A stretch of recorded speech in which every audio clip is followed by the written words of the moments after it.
I take my square piece of paper and then I carefully measure 4 centimeters precisely from each side, and I do this all the way around the entire perimeter, which clearly indicates where my masking tape should go.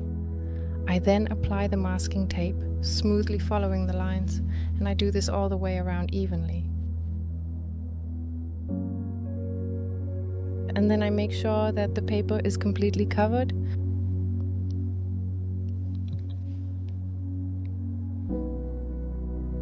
Now I take my first color, which is the light yellow, and then I just gently paint with it. And I take a light green and paint a bit with that as well. And here you can choose whichever color you feel like. This is for painting the flower, which will stand out at the end. So it all depends on what color you want it to be.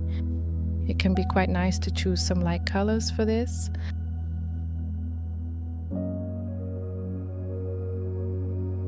And then in just a moment, we're going to start blending the colors. For that, I use a small piece of paper. It should also be mentioned that it's a really good idea to have some protection down when working with oil pastels, as it can easily get a bit messy since, after all, it's oil pastel. Then I gently blend it all around here. And I just keep doing that continuously, so I don't have those abrupt transitions where there's a bit more of the pastel pigment. So it becomes completely smooth, really even and nice. And I think the pink ended up taking over a bit too much, so that's why I choose to add a bit more yellow to my artwork.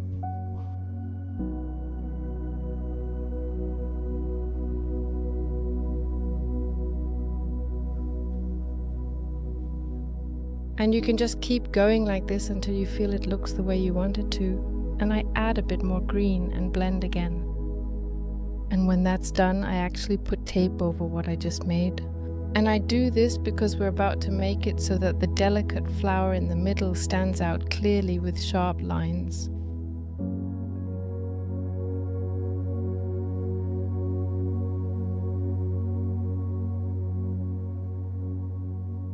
So I cover up what I just made, and then I cut across it very carefully. Make sure not to cut into it. It can be a good idea to practice a bit first on our practice sheet, where you learn the techniques. You'll also learn this technique there. You really need to carefully figure out precisely how hard to press to effectively cut through the adhesive tape without also cutting through the delicate paper underneath. So it's all about being very careful, but it's definitely doable and you can absolutely succeed with it.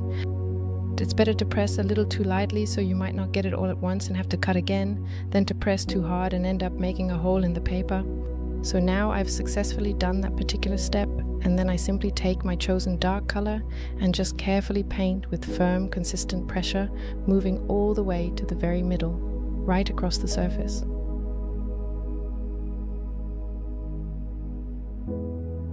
And here, it just needs to be nicely and thoroughly covered, what I have just carefully painted and applied.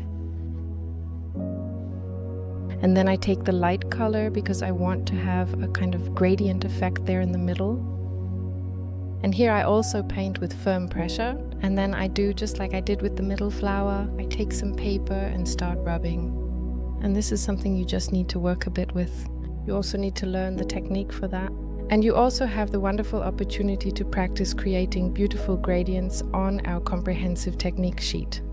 And here, I think it's becoming a little bit too obvious exactly where I've carefully rubbed with my paper, creating a noticeable mark.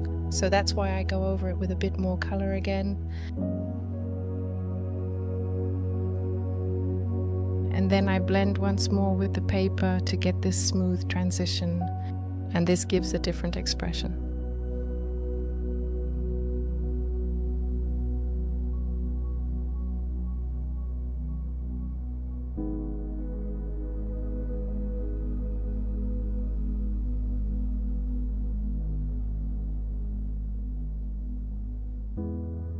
Here there are just a few too many lines, so I try again. And it's really about diligently working with the material, carefully manipulating and refining it until you genuinely feel that it looks precisely the way you envision and desire it to look.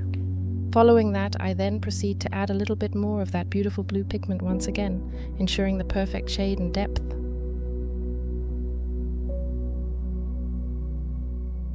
And then I gently take my knife and just loosen the edge so I don't end up rubbing the color too much. That was a small piece I got off there. It just requires me to get a slightly larger piece of tape, and then I can help it along with my hands without rubbing too much of the color around it.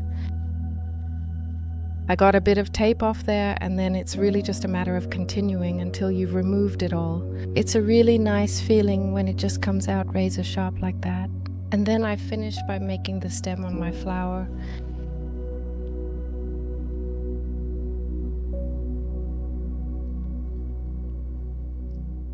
And here my flower has turned out very yellow and light, and in that case I think I would prefer to add a bit more pink than I managed to do here. And finally, we carefully remove the tape we started with, so we get these perfectly sharp edges. And it's also just really satisfying to see your illustration stand out so crisply.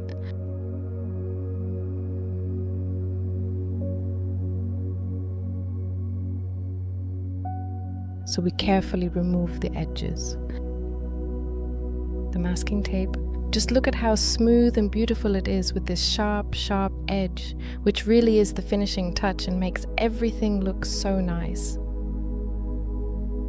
And I'll just carefully turn my guide around, making sure it's perfectly aligned, because it's truly a wonderful and satisfying experience to meticulously follow its path all the way through the entire process. It's absolutely the most rewarding and anticipated moment, the very best part, when you finally get to peel off the protective tape and reveal the finished work underneath. It is such a genuine pleasure to be here. Voila, you see, it truly is a delightful experience. Now we're going to start on a landscape, and again I'm just masking off the edge, and here I'm masking so it lines up with the lines, as you can see. Then I take my green and I start by using the technique called stippling. And I do that in this whole area.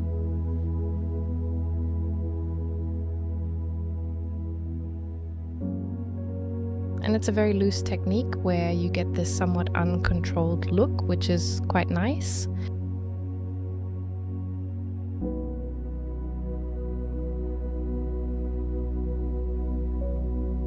Then I use what's called a hard press around the edge, and you also have the opportunity to practice that on our technique sheets. And I do that all the way around to get this slightly more defined edge, which I really like. And you can do that exactly as you like. And then I just gently give it a few more delicate dabs with this stippling brush, carefully blending it in. And then I basically proceed to do the very same thing underneath, but in this particular instance, I carefully choose a slightly darker shade of green to achieve these distinct and varied shades within the overall landscape. And there I also just use this stippling technique and cover the whole area with it.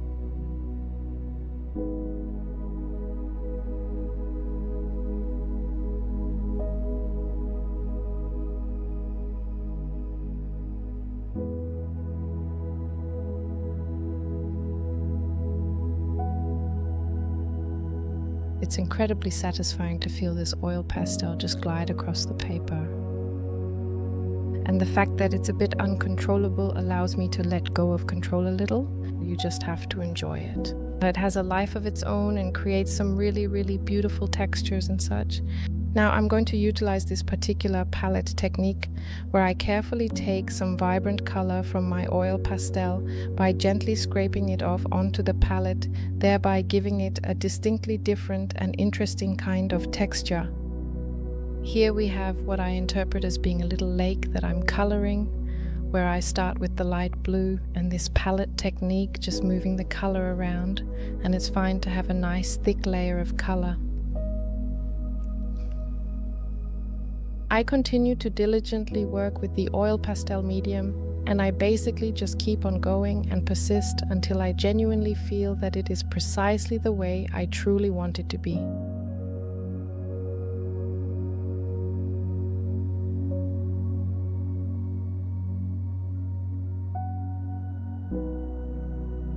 Then I take my white oil pastel and go over it to add some depth and a bit of play in the lake. And again, it's hard to control, and it kind of has a life of its own in a really, really nice and lovely way, where I just get to be in the flow and a little out of control, but in a really good way.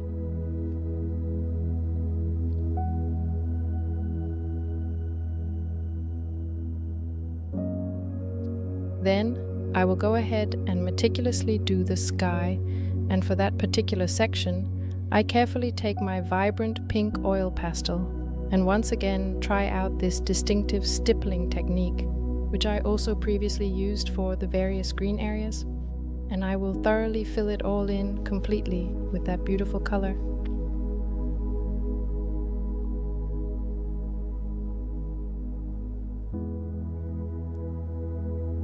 There we go. And now we're moving on to something that's also really fun, and that is we're going to use our stencil. So here I take my stencil, place it on top, and then I choose the color I want to use. And here I want there to be a fence, so I just go over it with the color. And that gives us a really nice sharp look for this fence. Whereas the other part of the illustration is a bit more uncontrolled.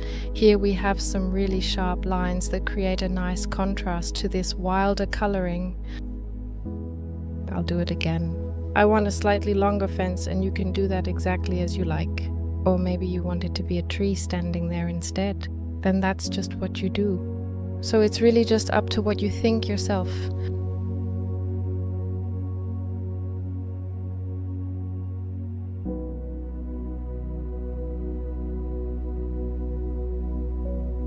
And now I want to make the sun, so I'll take the yellow and just go over it. The pink will blend in when it meets it, so we get a slightly different shade there. And that's it. Then we need to take off our masking tape. And again, it's super cool to see these sharp lines emerge on this oil pastel painting.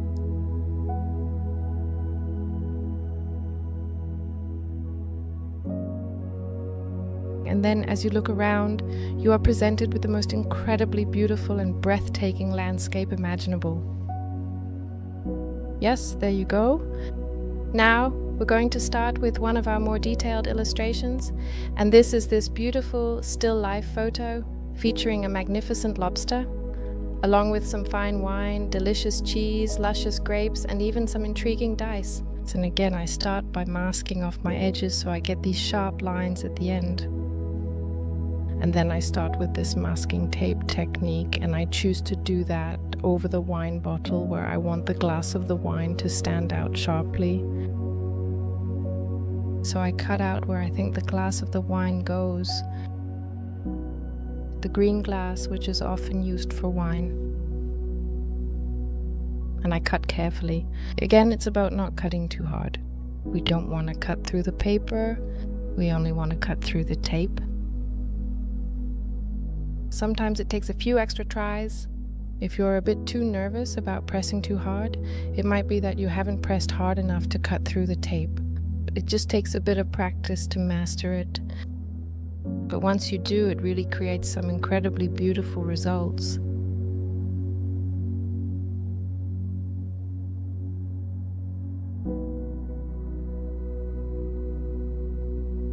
And I do it down here at the bottom as well. Not on the label, but where I truly think, here is precisely where we clearly see the elegant glass of the exquisite wine bottle, and all around the lovely ripe grapes down here.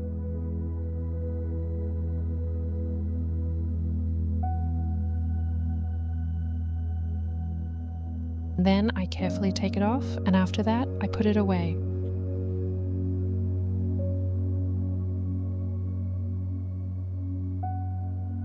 There it actually was. It just doesn't work for me. I'm not cutting quite hard enough, so I'll just take the last bit and do it very carefully again so I can get the last piece of tape off.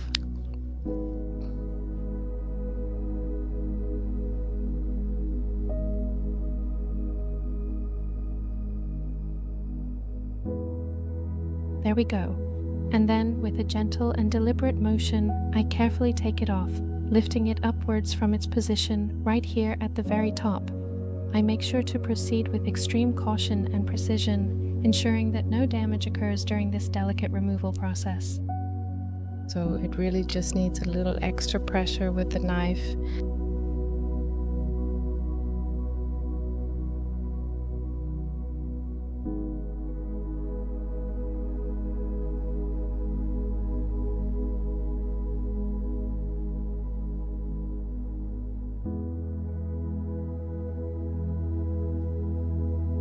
And again, so it's all about finding the balance, not pressing too hard, but also not pressing too lightly with the knife when you cut.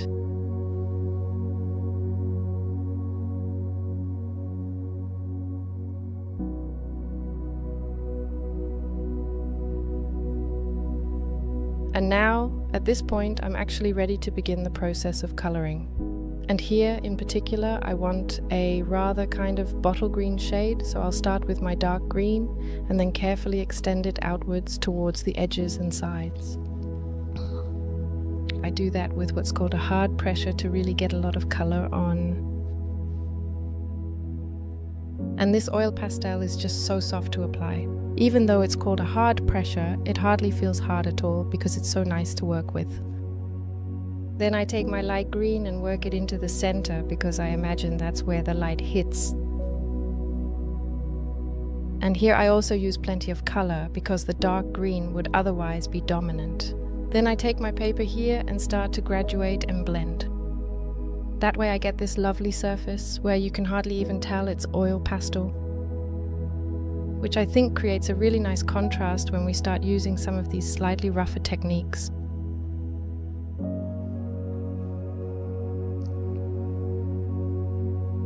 And I blend this thoroughly until I truly feel it has precisely the look and the aesthetic quality I ultimately want to achieve. And of course, you can always at any point add a little more color if you genuinely feel it hasn't quite turned out exactly the way you originally wanted it to appear. And you should always remember that it can look a bit intense while the tape is still on, but as soon as you remove the tape and get those sharp lines, what you've blended takes on a completely different look. Or graduated, if you will. And now I'm just taking a careful look at the guide. Where exactly did I get to? It's really nice and incredibly helpful to have a friend in the process, especially if you need some inspiration or have perhaps forgotten how to do something. And now I'm carefully taking the tape off. And now you can see how great it looks. As soon as the tape comes off, it just has a completely new look because you don't have all that mess next to the lines anymore. Just look at that, it's really nice. And now imagine it next to this slightly rougher oil pastel technique like stippling or scumbling, for example.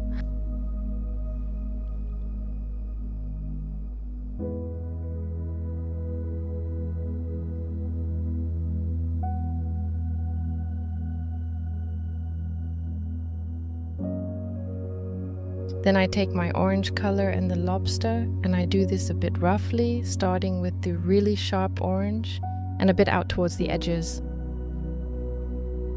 And here I also use what's called a hard pressure. It's an advantage not to color the whole lobster, but just start from the top at first.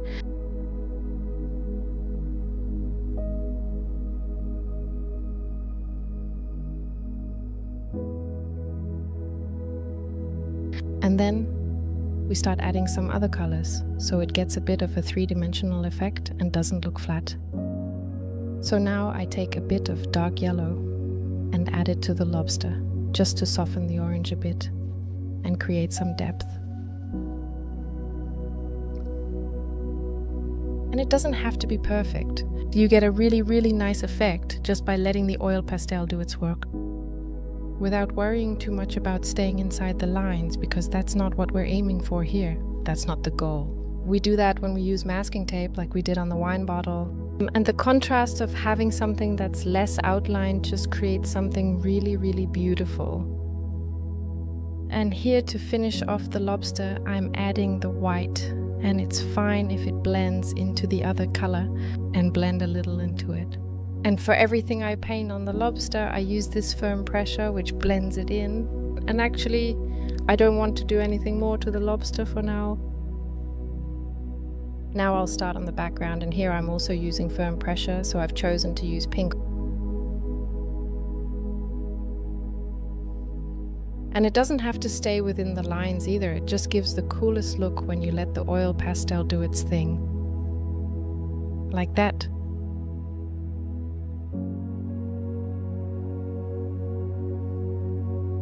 And then I add my light yellow, because I think it looks really nice with those two colors next to each other.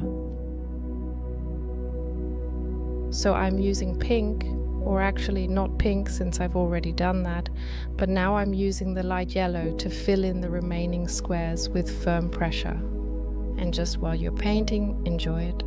Enjoy that it doesn't have to be perfect. Enjoy looking at the colors. Fill up your paper. Now we have a background that I personally really like. I'm crazy about these colors. Then I start painting the table that the things are standing on. Here I'm using what's called a scumbling technique, where I move in circles. And I actually do that on this entire layer.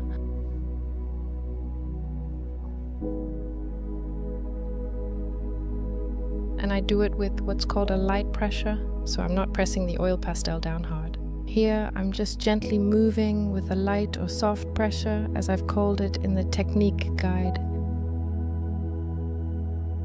So here I just use soft pressure until the entire base is covered with this lovely technique. And I've chosen this slightly darker yellow. You could call it ochre if you like. I also think it helps to add some depth. Now we have the background with the toes, which is very pastel, and then we have this ochre yellow, which has a bit more depth to it. And then I go around the edges with hard pressure, and I can also see that it creates a bit of depth, some shadow, and a bit of dimension in the picture. Yes, it absolutely creates some really interesting and distinct lines and clear divisions within the overall picture, which genuinely works exceptionally well.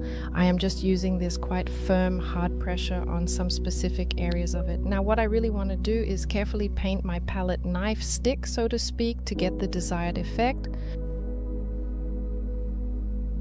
And here I just use hard pressure until it's colored in.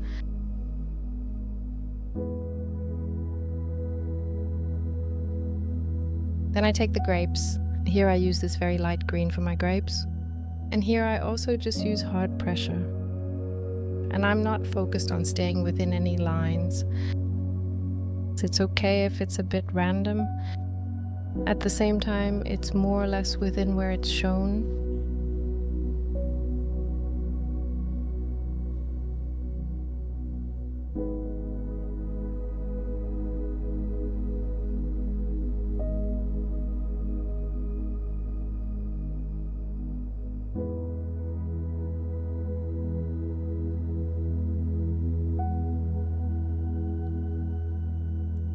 Now I'm going to do what's called the graffito effect.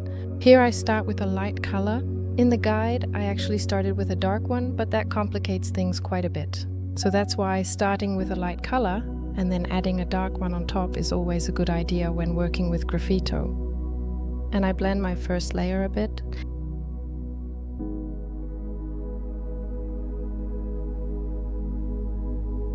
And then I put a dark color on top, and here I've chosen this dark red because I think it adds something nice to this picture. And of course you can do it exactly as you like, but it really is a good idea to put a light color underneath and a dark one on top.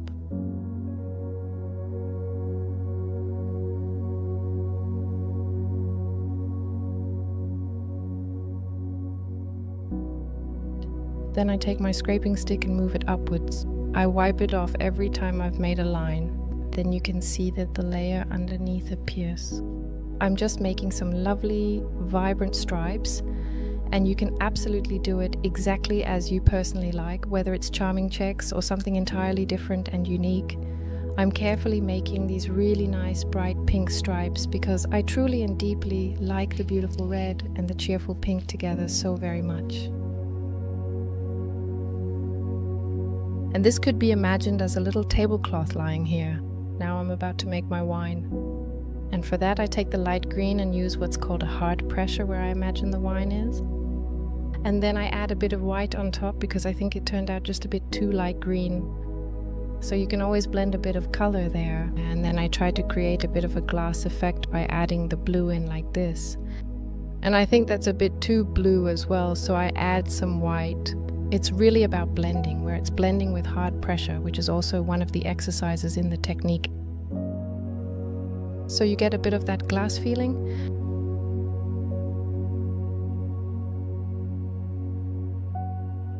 And then I have my cheese down here. Now I'll just wipe mine off. You can wipe your oil pastels off from time to time if they've mixed a bit with other colors. So I just wiped off my oil pastel and took off some of the paper, because now I've used up the paper, so you can always just peel off some paper. So that's what I've done. And again here, I think it turned out a bit too yellow, so I'm going over it with white again, just like I did with the wine in the glass. That way I get a slightly lighter yellow color.